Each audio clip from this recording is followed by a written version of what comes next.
국내외 코로나19 상황과 이슈 전문가 두 분과 함께 살펴보죠. 설대우 중앙대 약학대학 교수, 강양구 TBS 과학전문 기자입니다. 자, 교수님, 토요일에는 600명대 확진자도 나왔었는데 일단 지금 월요일은 500명대로 떨어지긴 했습니다. 지금 상황 어떻게 보고 계십니까? 예, 지난주 화요일부터 한번 보겠습니다. 지난주 화요일 날에 395명, 300명대 후반이었다고요. 수요일 날에 668명으로 점프하게 됩니다. 그러다가 600명이 지난주 토요일까지 유지가 됩니다. 제가 언제나 말씀드린 것처럼 한 주에서 수, 목, 금, 토가 중요하다 그랬는데 지난주 수, 목, 금, 토는 600명이 계속 유지되었다고 볼 수 있습니다. 일요일 날은 토요일 날에 검사 건수가 좀 적음에도 불구하고 614명으로 600명대가 유지되었다가 일요일 날에 검사 건수가 적으니까 오늘은 500명대로 떨어졌는데 많이 안 떨어진 것으로 보아서 이번 주 수목금토는 다시 600명 또는 악화될 경우에는 700명대로 회귀할 가능성이 있어 보입니다. 다만 좀 좋은 지표라고 하면은 사망자는 계속 줄어들면서 1명 또는 2명 수준에 이르고 있고 위중증으로 빠지는 분들도 상당히 적은 것으로 봐서 이 위중증, 사망과 관련해서는 백신 효과가 있는 것으로 생각이 됩니다. 다만 확진 상황과 관련해서는 이제 접촉이 여러 형태로 일어나고 있고 이동이 자유롭다고 하는 이런 점에서 확진자 수는 다소 늘어날 것으로 생각이 되는데 그럼에도 불구하고 고위험군 위주로 일단 보호가 된다고 하는 측면에서 백신 효과가 있는 것으로 보이고 일단 백신 수급이 원활한 상황이 되었을 때는 그 어떤 경우에라도 백신 접종을 계속적으로 속도감 있게 하게 되면은 향후에는 확진자 수도 다소 줄어들 수 있을 뿐만 아니라 위중증 사망자는 지금의 수준으로 유지될 수 있을 것으로 봐서 지금 당장은 다소 악화된 상황을 보이기는 하지만 향후 백신 접종을 생각할 때는 좀 더 좋은 방향으로 가지 않을까 이렇게 예상이 됩니다. 네, 양성률이 4.09%인데 이거 어떻게 바라봐야 할까요? 이것은 검사 건수가 적어서 그렇습니다. 예. 그러니까 검사 건수가 평일 날에 보통 요즘에는 3만에서 3만 5천 건 정도 나오게 되는데 어제 같은 경우에는 1만 2천 건 정도밖에 되지 않습니다. 1만 2천 건에서 500명이나 되는 많은 확진자가 나오니까 순간적으로 양성률이 높은 것처럼 보입니다. 그러는데 역시 이제 진단 건수가 늘어나게 되면서 보통 수, 목, 금, 토가 되면은 제자리를 잡아가기 때문에 지금 당장 양성률이 4.09%라고 해서 크게 걱정하실 것은 없고 이번 주 수, 목, 금, 토 검사 건수가 충분히 반영된 상황에서 다시 재평가를 하게 될 경우가 우리가 다시 들여다볼 수 있기 때문에 지금 4.09%를 가지고 염려하실 필요는 없다는 말씀드립니다. 알겠습니다. 자, 주요 집단 감염 사례 한 가지만 좀 살펴보겠습니다. 어학원 관련 확진자 내용인데요. 성남에서 한 학원 강사가 음성이 나왔다고 거짓 보고를 하면서 방역 조치가 늦어졌습니다. 관련된 확진자가 100명을 넘어섰는데 더 나올 수도 있다고 방역 당국은 보고 있네요. 네, 그렇습니다. 지금 이 원어민 강사 네트워크를 통해서 학원발 집단 감염이 산발적으로 계속해서 나오고 있는데요.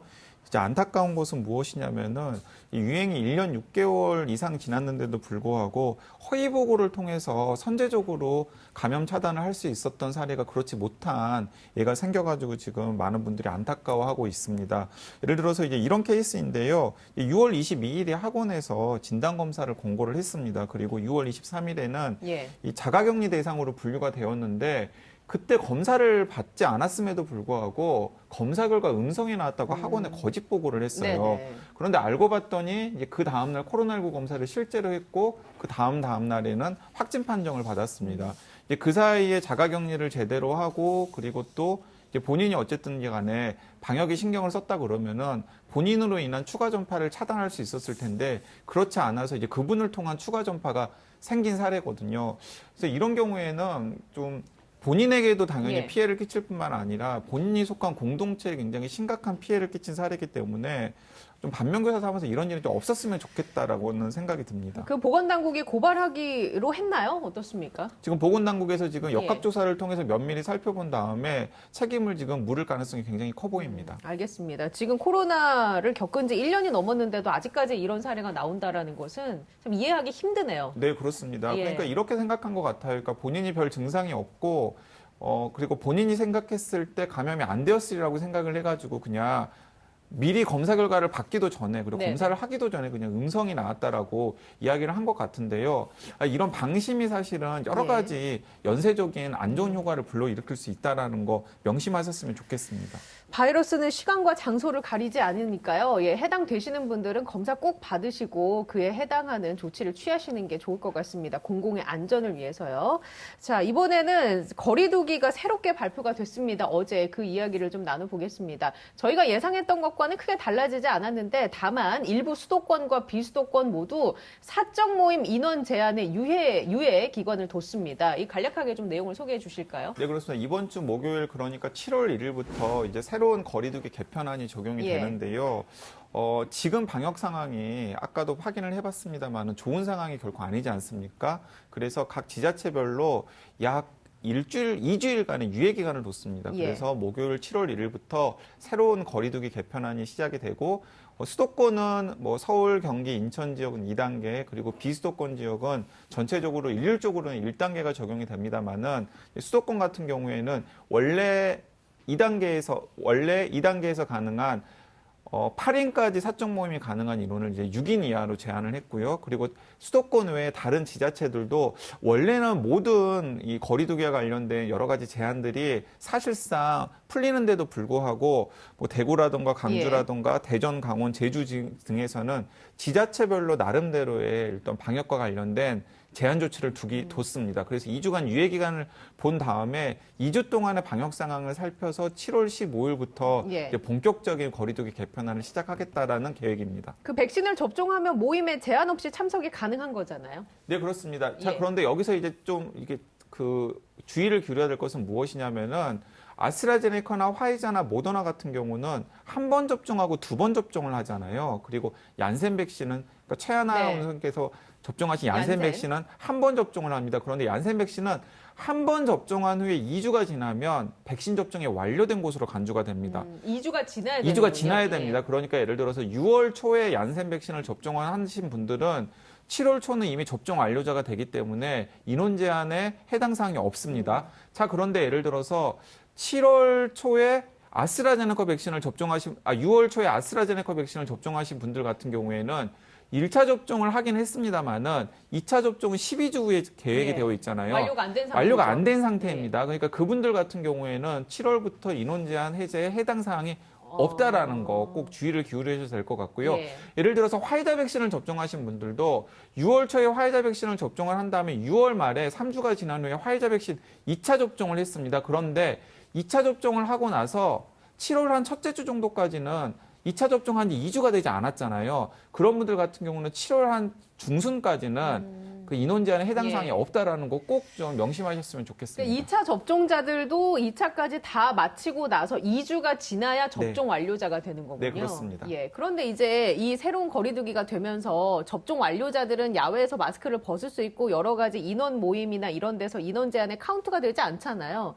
혹시 악용하는 사례가 있지는 않을까? 백신을 맞지 않았는데 그냥 맞은 것처럼 하는 사람들이 있지 않을까요? 좀 걱정이 되긴 하네요. 뭐 그런 분들이 예. 있을 수는 있다고 봅니다. 이제 충분히 있을 수는 있어요. 예, 있을 수는 있는데 그럼에도 불구하고 이제 저는 이런 생각을 갖습니다. 우선 하나는 예컨대 이제 마스크의 해제가 이제 마스크를 열도록 할 수 있는 조치가 우리나라에 있어서의 방역 상황을 상당히 어렵게 할 수 있는 거 아니냐 이렇게 이제 우려하시는 분들도 있거든요. 저도 이제 우려는 하긴 합니다. 그러는데 우리가 이제 여태까지 봐온 경험에 의하면은 우리 국민들께서 상당히 일단 수준이 높으시고 기본적으로 우리 국민 대부분의 분들이 가족 또 사회 안녕에 대해서 가지고 계신 책임감들이 상당히 크세요. 그러니까 미국이나 영국 같은 데서는 마스크 착용을 하라고 해도 많은 분들이 여러 가지 이유 때문에 안 하는 분들이 상당히 많으십니다. 그런데 우리는 아시다시피 마스크 착용을 하도록 권고하면 마스크 착용을 잘 하시고 또 이거는 제 예상입니다. 향후에 마스크 착용을 안 해도 된다고 하는 실외에서조차도 많은 분들이 할 가능성이 많아요. 그러니까 이것은 본인 자신에 대한 보호뿐만 아니라 가족에 대한 보호 또는 뭔가 국가 전체적으로의 어떤 안녕 이런 것들 때문에 우리가 꼭 얘기하지는 않지만 마치 뭐 이런 거라고 볼 수 있죠.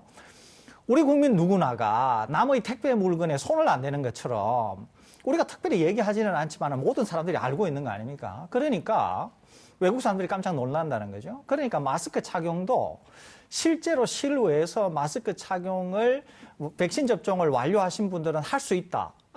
그러니까 벗을 수 있다. 예. 이렇게 해도 일부 벗는 분은 계실 것으로 생각이 됩니다. 그분은 백신 접종을 완료했기 때문에 안전하기도 하고 전파 위험도 없다고 보는 거죠. 그러는데 제 예상은 이런 분들조차도 마스크를 착용할 가능성이 높은 게 우리나라라는 거죠. 그렇기 때문에 저는 그런 점에서 볼 때 걱정이 없는 것은 아니지만 지나치게 제 개인적으로는 걱정을 하지 않습니다. 그것은 아까 제가 말씀드린 것처럼 우리 국민들이 공공의 안녕에 대해서 워낙 책임감이 크시고 또 굉장히 수준 높은 그런 시민의식이 있기 때문에 그런 점에서 저는 그렇게 크게 염려할 필요는 없는 거 아닌가 하는 생각을 가지고 있습니다. 예. 설 교수님께서 지금 그 정확한 포인트를 짚어주신 것 같은데요. 사실 제가 그 예가 될 것 같습니다. 왜냐하면 저는 아스트라제네카 1차 접종을 마무리한 상태이기 때문에 7월 1일부터는 사람들이 한적한 실외에서는 그냥 마스크를 착용하지 않아도 되거든요. 2차 접종은 아직 끝나지 2차 접종은 아직 끝나지 네. 않았습니다. 그렇기 때문에 인원 제한에는 아직 아. 7월 한 초순에 네네. 2차 접종하기 전까지는 이제 인원 제한에는 포함되어 있지 않습니다만은 마스크는 사실 벗고 다닐 수 있습니다. 당장 목요일부터. 자, 그런데 저 안 벗을 것 같거든요. 그렇구나. 네, 예. 여러 가지 이유가 있습니다. 왜냐하면 기본적으로 이제 많은 사람들이 모이는 공공장소, 예를 들어서 그러니까 버스 정류장이라던가 아니면 사람들이 밀집되어 있는 야외 같은 곳에서는 모두가 다 마스크를 착용하고 있는데 나만 백신 접종했다고 마스크를 착용하고 다닌다는 게 사실은 눈에 띄는 일이잖아요. 그렇죠. 예. 네. 그리고 또 눈총을 받을 수도 있고요. 괜한 오해를 또 불러일으킬 네, 수 그래서 있으니까. 그런 차원에서라도 그리고 사실은 또 네. 어쨌든 간에 백신을 접종했다고 그러더라도 100% 보호되는 것은 아니기 때문에 저 같은 경우에는 그런 곳에서는 마스크를 기본 착용할 것 같고요. 제가 그냥 마스크 착용에 대해서 약간 이제 좀 방심해도 되겠다라고 생각하는 곳은 무엇이냐면 한적한 공원에서 2, 3m 안에 사람이 없을 예. 때 정도에는 그냥 턱스크 정도로 네네. 저한테 관용을 베풀지 않을까 하는 생각이 듭니다. 그러니까 대체로 예. 7월 1일부터 야외에서 마스크를 백신 1차 접종 이상의 1차 접종을 하신 분들에 대해서 마스크 착용 외에가 허용된다고 하더라도 딱 저 정도 수준이 아닐까라는 생각이 듭니다. 저도 얀센 접종을 완료한 사람으로서 왠지 실외에서도 마스크를 써야 할 것만 같은 그런 느낌이 듭니다. 뭐 써서 나쁠 건 없으니까요. 네네. 여태까지 잘 써왔고. 자, 이렇게 백신 접종과 함께 일상 복귀의 움직임들이 하나 둘씩 생기고 있습니다. 그중에 공연계도 이제는 관객 맞이에 나섰다고 하는데 한국뮤지컬협회 이유리 이사장을 연결해서 어떤지 한번 얘기를 나눠보죠. 이사장님 안녕하신가요? 네, 안녕하세요. 네, 코로나로 인해서 많은 업종에 피해가 잇따르고 있는데 특히 이 공연계, 뮤지컬 공연계 피해가 막심하다고 들었습니다. 어느 정도였습니까? 네, 실제로는 저희 한국 뮤지컬 시장을 지금 연간 매출액으로 보면 한 3,500억 시장이라고 얘기를 하는데요. 그 시장이 90% 정도 죽었습니다. 아, 네, 네, 이게 상당히 예. 심각한 피해를 보게 된 거죠. 그래서 지난 한 해 공연을 하지 못한 그 뮤지컬 공연들도 많았고요. 그 지금 저희 제작비 기준으로 보면은 뮤지컬 공연 같은 경우는 한 편 만드는데 한 10억 원 정도 제작비가 들어요. 그리고 대형 뮤지컬 같은 경우는 100억 원 정도의 제작비가 들어서 사실 그렇게 본다면 굉장히 심각한 그 피해를 본 것이고, 그리고 그 대형 공연 같은 경우는 한 편 공연에 매일 밤 공연 종사자들이 한 150명에서 200명씩 작업을 합니다. 그러니까 많은 종사자들이 지난 한 해 심각하게 전반적으로 피해를 본 상황이죠. 예. 그래서 제가 듣기로는 공연 종사자 분들께서 뭐 이제 택배 아르바이트도 하고 여러 가지 막 일들 하면서 생계를 버티셨다고 들었습니다. 실제로 그런 사례를 많이 목격하신 거죠? 네, 굉장히 많았고요. 그 배우와 스태프들이 그런 경우가 많았고, 물론 그 직업들의 문제를 얘기하는 것이 아니라 공연 종사자들은 무대 위에 서고 무대를 위해서 작업을 하고 하는 것이 기본적인 본인의 업인데 그 업을 떠날 수밖에 없었던 것이 심각한 문제였죠. 예. 자, 그런데 이제 백신 접종이 좀 착착 이루어지면서 새로운 바람을 일으키고 있다고 들었습니다. 실제로 뮤지컬 공연 재개가 됐다고요? 네, 그 방역 수칙이 동반자 외 거리 두기로 바뀌면서 공연 전체적으로 뭐 관객이 다 들어와도 65%에서 70% 정도밖에는 들어오지 않지만 그래도 이제 그 동반자끼리는 같이 앉도록 하고 저희가 공연을 다시 재개를 하면서 많은 관객들이 공연장을 지금 활발하게 찾아주셔서 심지어는 보복 관람이라고 하는 신조어도 생겨났죠. 예. 그러면 동반자들끼리는 같이 앉고 그 외에 방역 수칙은 어떤 게 있을까요? 저희 그 공연장 내 방역 수칙 아주 철저하게 지키고 있고요. 일반적으로 다 하듯이 QR 체크나 체온 측정 그리고 손소독은 기본적으로 이제 우리 국민들께서 스스로 너무 잘 지켜주시고요.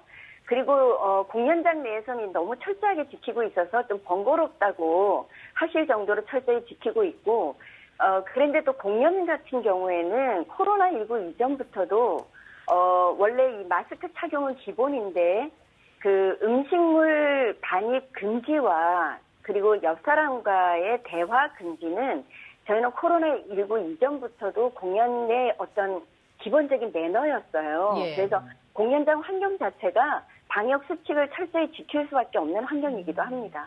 이게 되돌아서 생각해보면 공연장에서 확진 판정을 받아서 그게 확산된 경우는 제가 목격하지 못했거든요. 네, 예, 그렇습니다. 아마도 이런 방역 수칙을 철저하게 지켰기 때문이 아니었을까 생각이 듭니다. 네, 예, 그리고 지금 공연을 이제 그 제작하고 공연을 직접 실행하는 배우나 스태프들이나 공연 종사자들의 문제일 수도 있는데요. 최근에 우리 방역 수칙을 지키는 범위가 공연 종사자들도 지금 프로덕션들에 따라서 많은 프로덕션들이 일주일에 한 번씩 전 참여자들을 지금 백신 그 코로나 검사를 지금 진행을 하고 있습니다. 그리고 백신을 스스로 신청해서 맞고 있는 접종하고 있는 지금 수도 상당히 늘어나고 있습니다. 예. 예, 제가 하나 좀 여쭤보겠습니다. 이제 공연 네. 예술계에 종사하시는 분들이 연령이 안 돼서 아마 백신 접종을 못 하신 분들도 꽤 그렇죠. 계실 것 같은데요. 네. 그래서 이제 공연 예술계에서는 공연 예술에 종사하시는 분들이 우선 접종을 할 수 있도록 좀 해달라 이렇게 요청을 하시는 것 같습니다. 네네. 실제 공연 예술계 종사하시는 분들은 이런 요청에 대해서 현장 분위기는 어떤가요? 저희는 그 간절하게 바라고 있고요. 그리고 그 공연은 기본적으로 공공재고 어떻게 보면 문화 서비스 분야죠. 그래서 저희는 다수의 많은 관객들을 대상으로 매일 밤 저희가 현장에서 호흡을 맞추고 있기 때문에 물론 객석과 무대 거리가 기본적으로 5m 정도 이상이어서 감염 전파율은 거의 이제 불가능하다고 볼 수 있지만 그래도 저희는 오시는 관객들을 늘 상대하기 때문에 우리가 우선 백신 접종을 해야지 관객들의 감염 전파를 할 수 있는 최소한 그런 어떤 위험을 아예 불가능하게 한다, 아예 차단한다는 차원에서 저희는 지금 강력하게 좀 바라고 있습니다. 네, 백신 이야기가 나왔으니까 한 가지만 더 여쭤보자면은요. 네네. 그 공연 뮤지컬계에서도 백신 접종 동료를 위해서 여러 가지 마케팅을 펼치고 있는 것으로 알고 있습니다. 몇 가지 소개만 해주시면 감사드리겠습니다. 네, 저희 공연 종사자들이 관객들에게 드릴 수 있는 가장 큰 혜택은 절대적인 혜택은 할인 혜택이죠. 공연을 보다 저렴한 가격으로 볼 수 있는 그 할인 혜택을 지금 모든 제작사들이 굉장히 파격적으로 하고 있고요. 그리고 또 이제 제작사들에 따라서는 여러 가지 지금 그 프로모션 이벤트들도 지금 구상하고 있습니다. 예, 그렇군요. 마지막으로 공연 기다리시는 분들 많을 것 같아요. 한 말씀 해주시죠. 네, 한국 뮤지컬 시장도 마찬가지로 한국이 지금 코로나19 방역 모범 국가로 얘기되고 있듯이 저희 그 지난 한 해 전 세계에서 유명한 뮤지컬 오페라 유령이 공연되는 유일한 국가였습니다. 그래서 전 세계적으로 공연의 방역 모범국으로 많이 화제가 됐었고요. 해외 언론에도 많이 소개가 됐었고, 그리고 지난 한 해 그 세계 그 브로드웨이 뮤지컬 스타들이 한국에서 공연하는 위키드나 뭐 캐츠 이런 공연들에 한국에 와서 세계적으로 지금 공연을 전혀 못하고 있는 상황이니까 유일하게 공연하고 있는 한국 뮤지컬 관객들을 만났습니다. 그래서 우리나라의 이 코로나19 상황에서도 아주 에너지가 넘치게 돌아가고 있는 이 공연 상황들에, 그리고 또 지난해는, 중국이나 일본, 대만 이런 아시아 국가로 온라인 상영도 우리 계속 진행하면서 한국 공연은 멈추지 않았거든요. 그래서 이런 한국 뮤지컬 공연 시장에 에너지와 힘을 관객 여러분께도 전해드리고 싶습니다. 저희 공연이 문화 백신이라고 생각을 합니다. 저희 공연장을 찾아주셔서 많은 그런 위로와 힘을 얻으시길 바랍니다. 네, 알겠습니다. 오늘 좋은 말씀 해주셔서 감사합니다. 네, 감사합니다. 네, 지금까지 한국뮤지컬협회 이유리 이사장과 함께 얘기 나눴습니다. 저도 들었는데 코로나 시국에 한국에서 유일하게 공연이 멈추지 않은 나라라고 해서 외국에서 굉장히 극찬을 했다고 하더라고요. 그만큼 많은 분들이 노력을 해서였겠죠. 네, 잠깐 얘기가 나온 거 한 가지만 좀 짚어보죠. 공연 예술인들에게 백신을 좀 우선적으로 접종했으면 좋겠다라는 목소리가 나오고 있는 부분과 관련해서 교수님의 생각은 어떻습니까? 저는 전적으로 동의합니다. 그런데 이제 다만 백신에 이제 그런 어떤 소위 말해서 좀 여유분, 그러니까 예. 우선순위를 결정하는 데 있어서 그 문제가 해결되겠는가 하는 이 문제만 해결된다고 하면은 저는 뭐 충분히 있을 수 있는 일이다 이런 생각을 갖고 있습니다. 저희 이 방송 프로그램에서 저희들이 한번 제안한 것이 있는데요. 그것이 뭐냐면은 공연 예술 및 스포츠와 관련해서 이분들이 백신이 여유분이 있어서 가능하다고 하면은 백신 접종을 먼저 하는 것도 좋지 않겠나라고 제안을 한 적이 한 번 있습니다. 그리고 심지어는 이분들이 접종이 되어서 공연 예술이나 스포츠 행사를 할 수 있는 것은 어떻게 보면은 좀 더 예외적으로 땡겨서 하는 거기 때문에 유료 접종도 가능하다. 만약에 그분들이 원한다고 하면 예. 이런 제안을 저희들이 이 방송 프로그램에서 한 적도 있습니다. 그렇기 때문에 사실 이제 지금 프로야구 같은 경우에는 실외 스포츠이기 때문에 비교적 자유롭게 지금 이제 규정을 지켜가면서 방역 조치를 지켜가면서 하고 있지만 실내 공연 또 실내 스포츠인 경우에는 제한점이 되게 많거든요. 그런 점에서 본다고 하면은 이분들이 적극적으로 백신 접종이 되었을 때는 충분히